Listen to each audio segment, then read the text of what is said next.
Hey, I feel really weird doing this, but I feel weird doing anything on camera. So, um, I have been reading The Gene Keys by Richard Rudd for years now. For at least 4 years now. At least 4 years now. And I've thought many times about like reading it and recording my thoughts on it and what comes through, but never really had the courage to do it. But I guess since I've already started putting out other videos, I should be a little bit more comfortable now. But also, there's this girl, Haley Snyder, and her videos popped up on my page the other day, and she's making videos about her going through this. And I was like, I can do this. So, I'm going to do it. However, I'm going to start at the back and work my way to the front because I've got this section in the back where I've like marked out the ones that are part of my profile. And I've highlighted all the ones that I've read. And as you can see, I've gone through most of the first half, but not as much of the second half. So I haven't done the last two. So I just figured I'll start on my way back. And I know I'm like halfway through the 60th, and I didn't finish. So yeah, I'm just really looking forward to going through them all. I've done most of the ones in my chart, with the exception of, these few at the very end. And some I've gone through so many times. So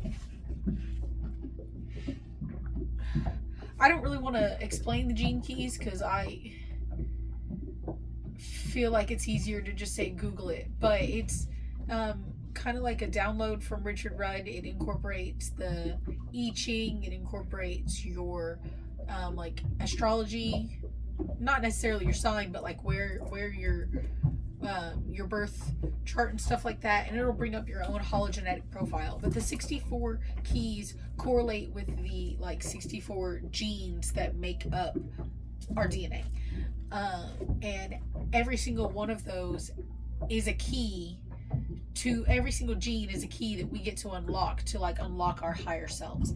And so there's a shadow, and then within that shadow we can find the gift, and then from that gift we get to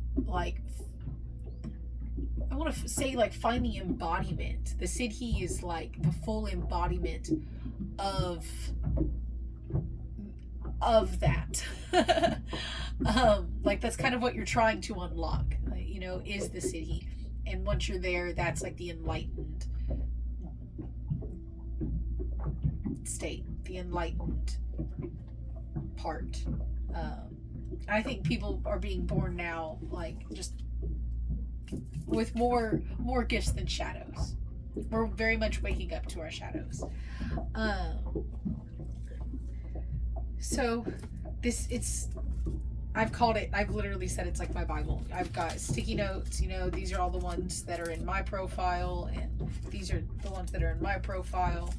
I've got writings and highlightings and just all sorts of stuff. I've really dug into this.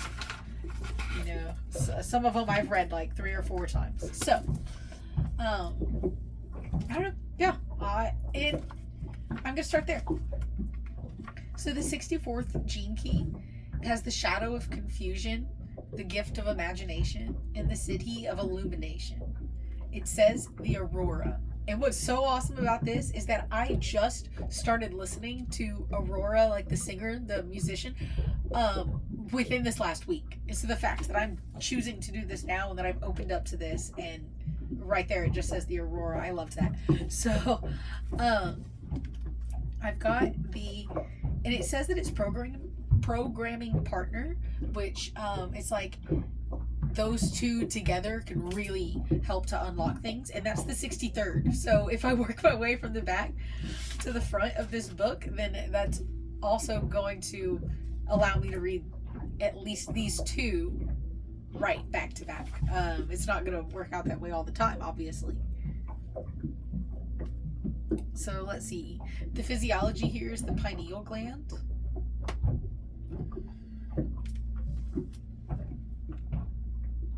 The 64th shadow of confusion, the chaos of the elements.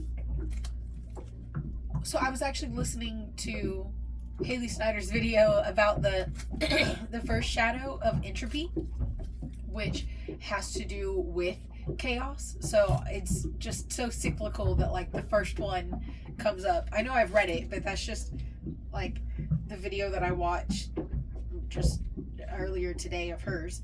I read it in the past, and it's just so I love that it comes back to chaos, right? From entropy to syntropy, and entropy is chaos, it is disorder, and here we are at the 64th with like shadow, confusion, the chaos of the elements.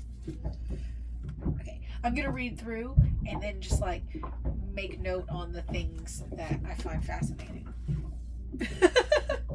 I find it all fascinating. Okay. I have read, underlined, and taken notes on parts from the shadow of the 64th gene key, the shadow of confusion. I'm just going to read a few bits out of this, but really, I wrote a poem that I felt kind of summed it all up. And one, I think it reminded me of one that I had written the other day too. So, right off the bat, he says, with the 64th gene key, we come to one of the greatest mysteries of existence, the mystery of inner light. When this light is obscured within a human being, it results in confusion. Confusion is the great human shadow state. So the whole world is in a state of confusion right now, and it's like that keeps that inner light dim. And that little like song from church when I was a kid, "This little light of mine, I'm gonna let it shine," that plays in my head every once in a while, and just like reminds me that like that's your inner light that we are supposed to be burning brightly, like the city of illumination. we're supposed to illuminate the world with our inner light, because the more light that we're able to, give out and receive and shine, it's just, that's one of the biggest things that we're here to do. It says, confusion in itself is a perfectly natural state. It's a state rippling with pure potentiality. And I was thinking like, oh yeah, that's exactly like that state before like Source decided that more would be there. That just like, I call it the primordial soup, but it's even like before the primordial soup. It's like the thought that creates it all. And then I read right above that it says, likening it to the primal swirling that preceded the birth of the universe. And I was like, how did I miss that before? But also I like had the same, I put the same thing to it. Okay, confusion in itself is a perfectly natural state. It is a state rippling with pure potentiality. Only when the human mind attempts to interpret it does it become bewildering. Yeah. Okay, and then it goes into discussing how doubt and confusion feed into each other. Doubt being the shadow state of the 63rd. Yeah, doubt being the shadow state of the 63rd. And within that, it says, at the general low frequency of the planet, the mind cannot escape itself, but instead keeps feeding its own illusions. Those illusions then play out through the course of events that we call our lives. Now that reminded me of a poem that I wrote the other day. Now this poem is like a combination of The Matrix and Alice in Wonderland, so it kind of does this like double loop thing. But it's all about us like getting ourselves stuck in this illusion. Red pill or blue pill, whichever you choose, down the rabbit hole you'll go, forgetting everything you've got to lose. Okay, sorry, I'm gonna start that over. Red pill or blue pill, whichever you choose, down the rabbit hole you'll go, forgetting everything you've got to lose as you're falling through the unknown. Unknown it is, but empty it isn't. That's the scary part, you see. You can encounter anything that your thoughts can dare to dream.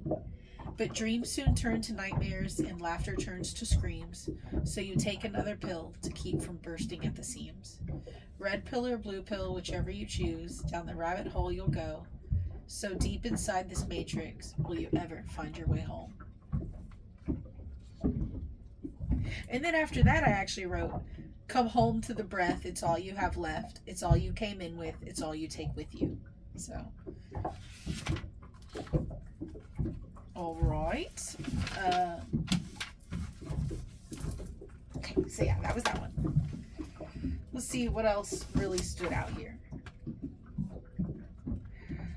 The mind lives in a permanent state of confusion, trying to make it all go away. But confusion is a falsity fabricated by the mind. The moment the mind stops thinking, the confusion ends.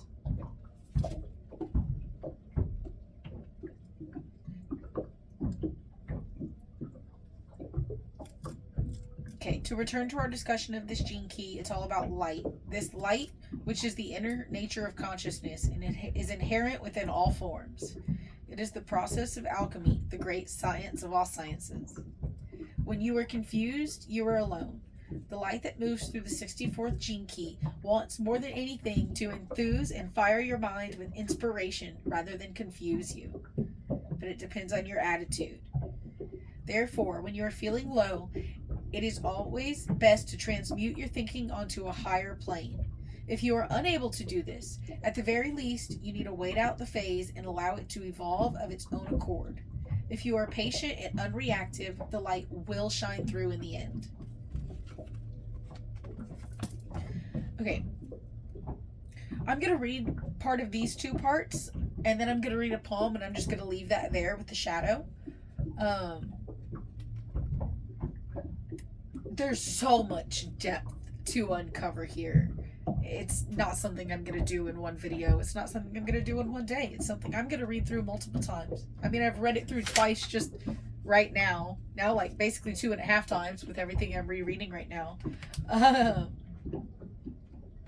And more transmutes inside of me every time. More is alchemized inside of me. More of my own shadows I get to work through every time that I read this.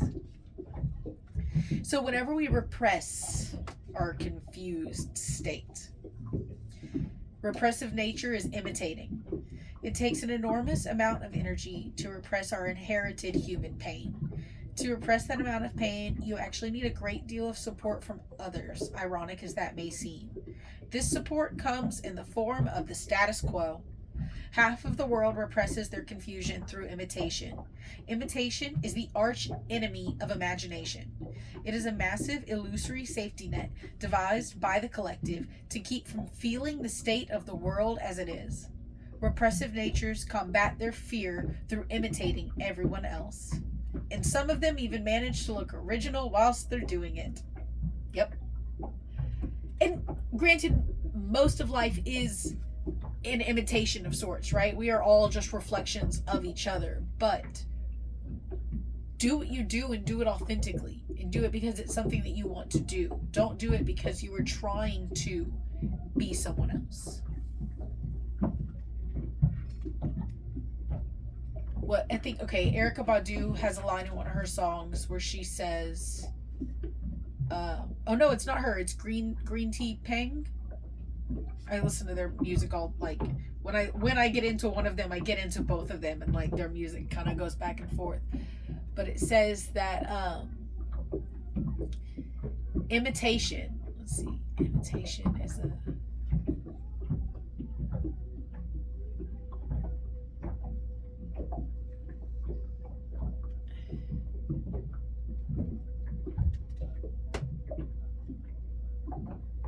it basically, she says that, like, imitation is not the good thing, but inspiration, that's a different thing. You know, to imitate someone is one thing, and you really shouldn't imitate someone, but to be inspired by someone is a whole different thing. Anyways, reactive nature is confused. Those who react to confusion just, like, cause more confusion, okay? There are those whose nature simply cannot handle repressed feelings. Certain types of physiology are not designed to deal with the sustained voltage of pain held beneath the surface. at least not for any significant length of time. In such people, the core human pain held in their DNA is externally expressed through their outer lives. Such lives are always incredibly confused. Whilst the repressed nature is a victim of the status quo, the reactive nature is a victim of their anger towards the status quo. Their lives are lived in an unconscious attempt to take revenge on life itself.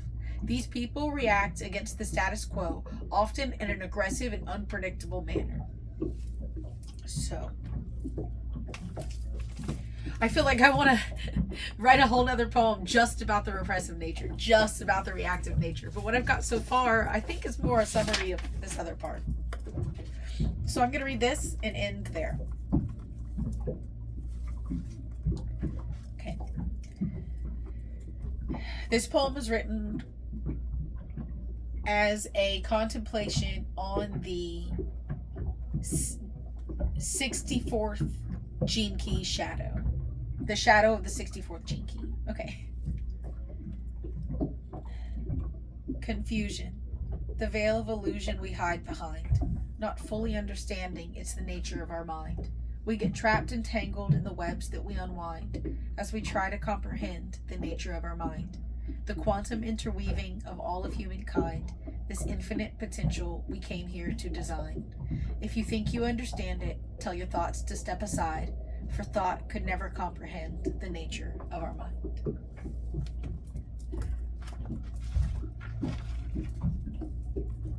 All right. I'm going to leave that there. Maybe write a little bit more about this before I move on to the gift. And if I write more, I'll add it. And if I don't write more, I'll just move on to the gift. I ended up writing a poem for the repressive and the reactive natures of the 64th gene key shadow, the shadow of confusion. And because I like to save the best for last, and I prefer the poem about the repressive nature, I'm going to read that one second, and I'm going to read the one about the reactive nature first.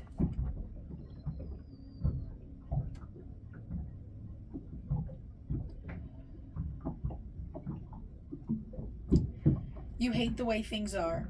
They're why you won't get far. It's so much easier to place the blame on the systems that uphold the structure of the game. If you take a closer look at the way you actually feel, you will see that your own confusion is exactly what's turning the wheel. This wheel of confusion guides you until you become aware your anger at this confusion is exactly what's keeping you there. Okay, and this is the one for the repressive nature. You always follow the status quo, so you know exactly which way to go. Wait, sorry, that didn't sound right. You always follow the status quo, so you know exactly which way to go. Never willing to face the unknown, finding it easier to just be a clone. You copy the cat, moving this way and that, never stopping to choose your own hat. So, all right, those are the two poems that I wrote about the repressive and reactive natures of the 64th, or of the shadow of the 64th gene key, the shadow of confusion. Now I'm going to read the gift of imagination, and see what I get from there. And oh my goodness, enlightened poetry. The city of illumination here, it says, is enlightened poetry, and I am literally using poetry to contemplate this key. Oh, that's beautiful. Okay. There are no coincidences. Thanks for joining me in this, my first public interpretation of anything related to the gene keys. 4 years into my study of such.